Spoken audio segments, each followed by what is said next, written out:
एक छोटे से गांव धर्मपुर में दो भाई रहते थे, रघु और मधु।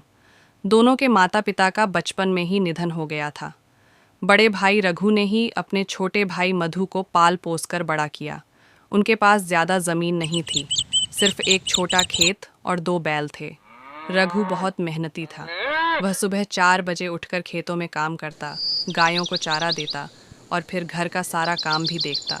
मधु पढ़ाई में होशियार था और रघु हमेशा चाहता था कि उसका भाई पढ़ लिख कर बड़ा आदमी बने।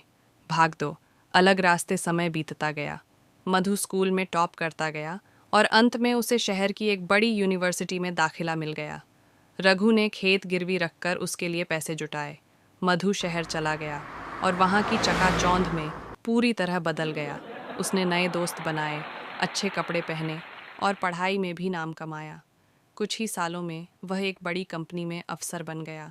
इधर गांव में रघु अब भी उसी पुराने खेत में फटे पुराने कपड़ों में अकेले मेहनत करता रहा। वो हर हफ्ते अपने भाई को चिट्ठी लिखता, लेकिन अब मधु के पास जवाब देने का समय नहीं था।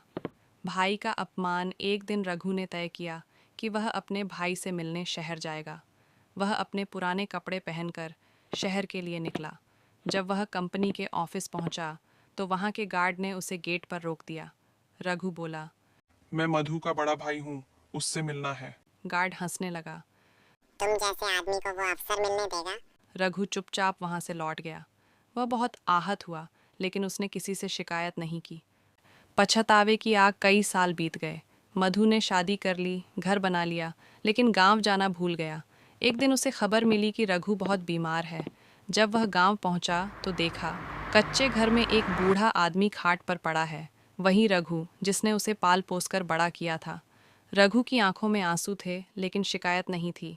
रघु बोला, कैसे हो बेटा? मुझे तुझ पर गर्व है। मधु फूट फूट कर रोने लगा। उसे अपनी गलती का एहसास हुआ। बदलाव की शुरुआत। रघु के निधन के बाद मधु ने गांव में एक स्कूल बनवाया, रघुनाथ विद्यालय, जिसमें गरीब बच्चों को मुफ्त शिक्षा दी जाती है। उसने खेत को बचाया और गांव में कई रोजगार के अवसर लाए। अब वह हर महीने गांव आता है, लोगों की मदद करता है और अपने भाई की तरह दूसरों के लिए जीता है।